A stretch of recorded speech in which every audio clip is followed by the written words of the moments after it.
Bismillahirrahmanirrahim. Bonjour chers étudiants, toujours en pathologie hépatique. Aujourd'hui, on va continuer notre enchaînement du cours par les cancers du foie, les tumeurs malignes du foie.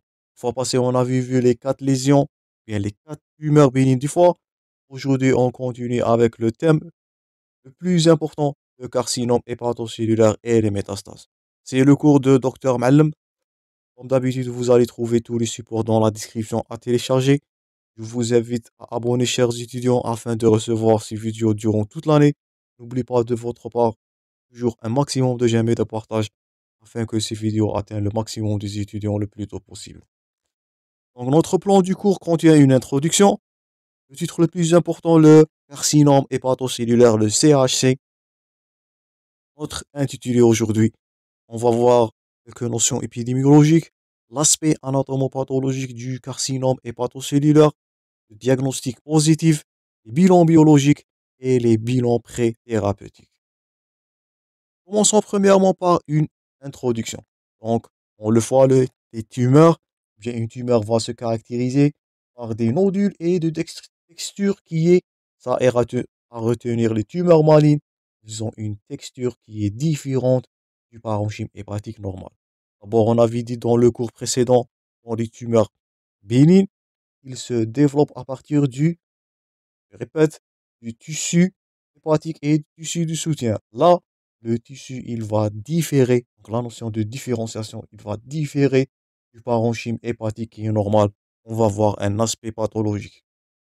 Les tumeurs hépatiques se répartissent sur trois catégories.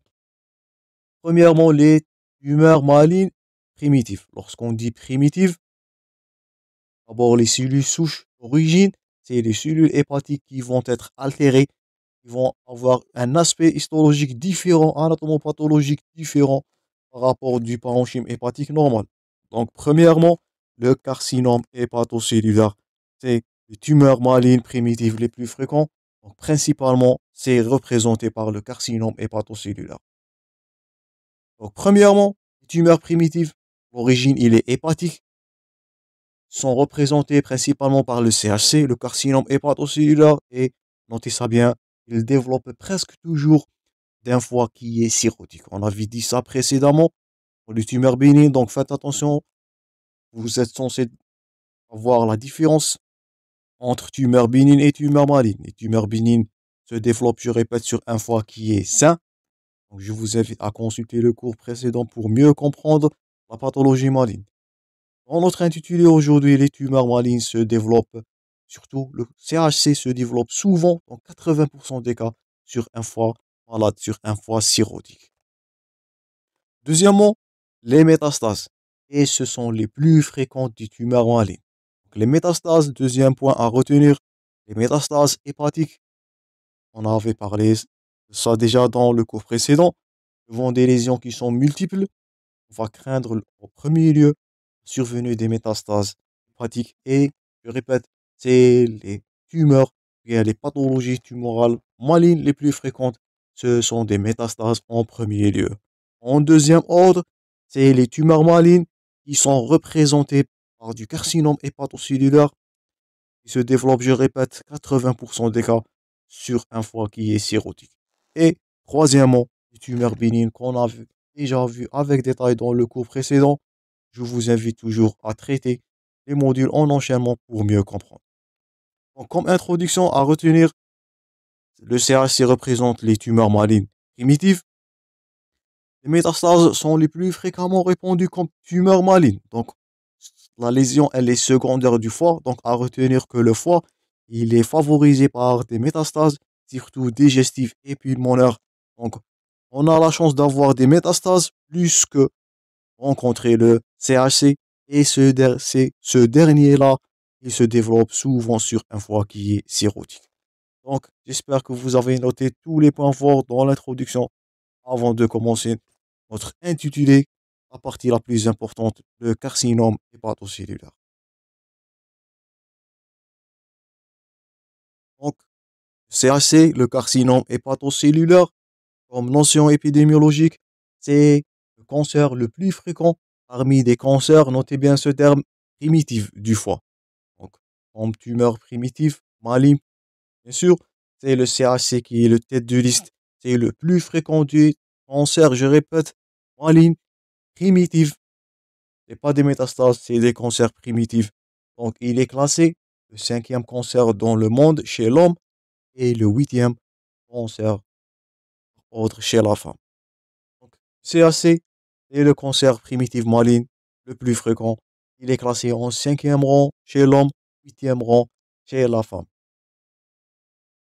L'Afrique subsaharienne, l'Asie du Sud et les régions sont les régions les plus touchées par le carcinome hépatocellulaire avec, notez bien, une prédominance masculine qui est évidente. Donc, par un sexe ratio homme contre femme situé entre 4 à 9 fois. Donc, une pathologie masculine évidente. La prédominance du sexe ratio fréquemment très élevé ou bien franchement avec un sexe ratio entre 4 et 9 avec prédominance masculine. Les facteurs étiologiques, premièrement, notez bien que le carcinome hépatocellulaire il survient sur 80% des cas sur un foie qui est cirrhotique. Et la cirrhose, c'est la lésion la précancéreuse qui va justifier le dépistage, comme on avait dit. Tout patient cirrhotique, on récapitule, tout patient cirrhotique doit subir un dépistage par échographie abdominale à retenir. J'insiste sur ce point-là avec le dosage d'alpha-fetoprotéine tous les 6 mois.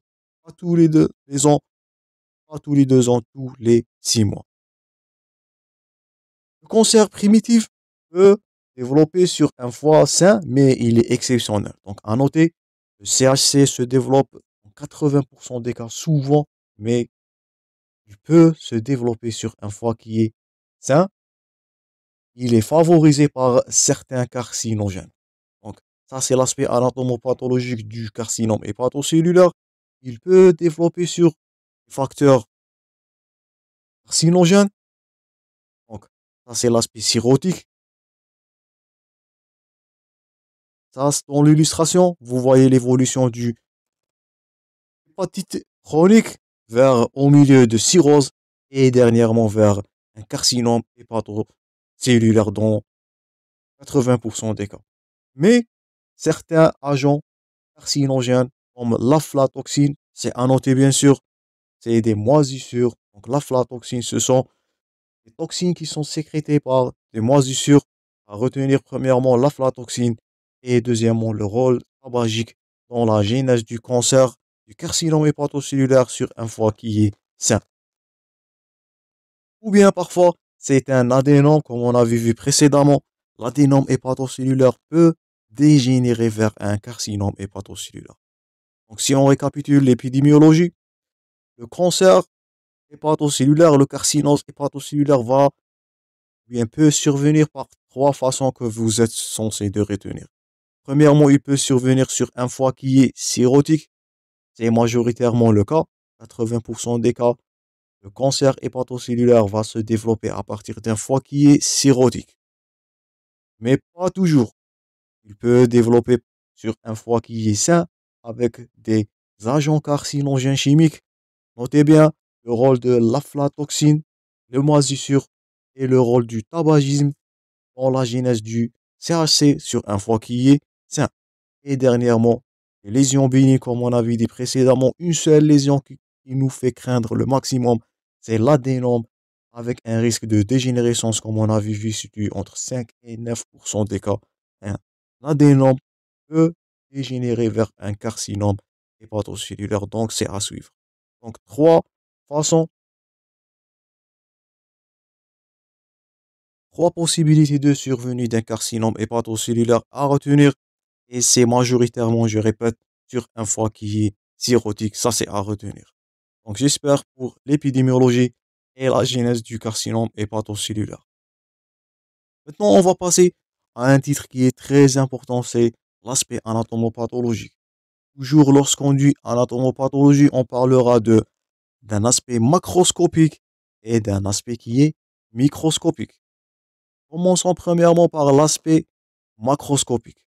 Donc, en macroscopie, les tumeurs peuvent être uniques, multinodulaires, comme c'est indiqué Là, dans l'illustration, peut ou bien peut être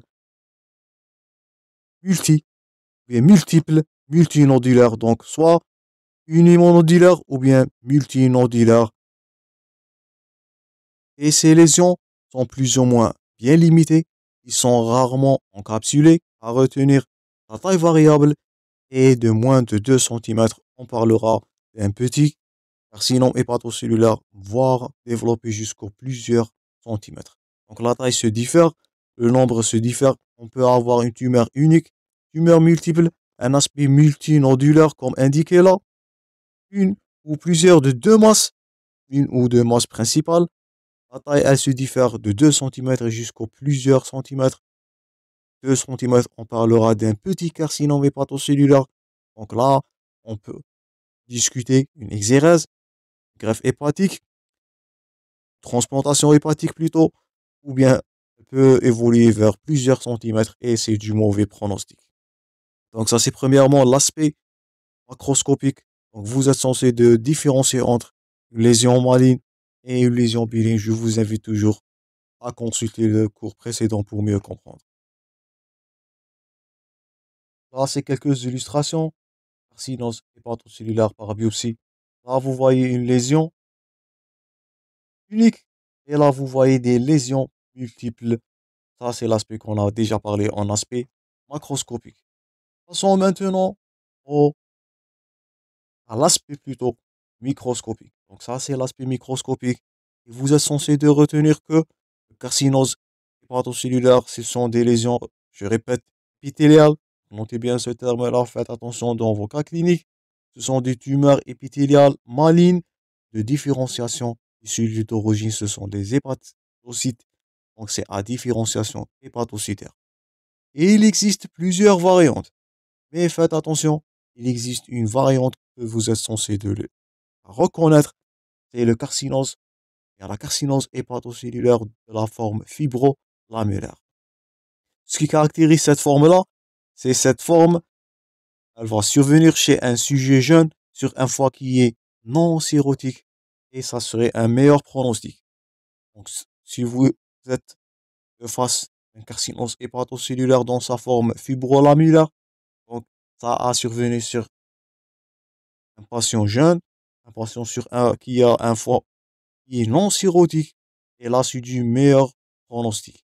Mais par contre, si vous êtes dans les autres variantes, malheureusement, c'est du mauvais pronostic et il est dû à l'extension du carcinose hépatocellulaire qui se fait malheureusement principalement par les voies portes, par la vascularisation portale, premièrement, avec un développement des nodules phi qui vont correspondre à des métastases intrahépatiques et à retenir aussi ce qui caractérise la malignité du carcinome hépatocellulaire, c'est qu'il peut envahir, ça on avait parlé précédemment, il peut envahir les gros troncs veines, bien les troncs veineux, la veine porte et de multiples métastases viscérales qui peuvent être rencontrées soit dans la localisation pulmonaire, surrénalienne et osseuse. Et ça, c'est malheureusement du mauvais pronostic. Donc l'aspect microscopique, si survient, ou bien si le carcinome hépatocellulaire survient sur un foie qui est cirrhotique et du mauvais pronostic, on n'a qu'une seule forme qui a un pronostic meilleur, et la forme fibrolaméllaire qui survient, je répète, chez un sujet jeune sur un foie qui est non cirrhotique et qui a un bon pronostic. Par contre, les autres formes à différenciation hépatocytaire, malheureusement, donc ils tendent à se métastaser, ils donnent des tumeurs phi, vont envahir les gros vaisseaux. Donc ça, c'est à retenir parmi les caractères de malignité d'un carcinome hépatocellulaire. C'est critères de métastase intrahépatique. Premièrement, je vous invite à prendre en note. Deuxièmement, c'est le critère d'envahissement des gros troncs veineux, surtout de la veine porte, et sur du mauvais pronostic, et même des veines sus-hépatiques peuvent être aussi envahis du carcinome hépatocellulaire. Et troisièmement, les métastases viscérales de localisation pulmonaire, surrénalienne et osseuse. Donc, vous voyez là, ce sont des critères de malignité du carcinome hépatocellulaire. J'espère que vous avez les notés. Il peut s'agir et questions d'examen. Donc faites attention dans vos cas cliniques. Une forme fibrolaméllaire qui a survenu sur un foie non cirrhotique, c'est du mauvais pronostic. Sinon, c'est les trois caractéristiques de malignité, malheureusement, l'envahissement, les tumeurs filles et les métastases viscérales. Et malheureusement, le carcinome hépatocellulaire, il a du mauvais pronostic, surtout sur un foie qui est cirrhotique. Donc ça, c'était tout pour cette première partie. On continuera dans la deuxième partie où on va aborder le diagnostic positif, les bilans à prescrire et bien sûr les bilans d'opérabilité devant un carcinome hépatocellulaire. J'espère que la vidéo a été utile. Je vous rencontrerai prochainement, chers amis. Je vous remercie pour votre attention. Bon courage dans vos préparations et à la prochaine.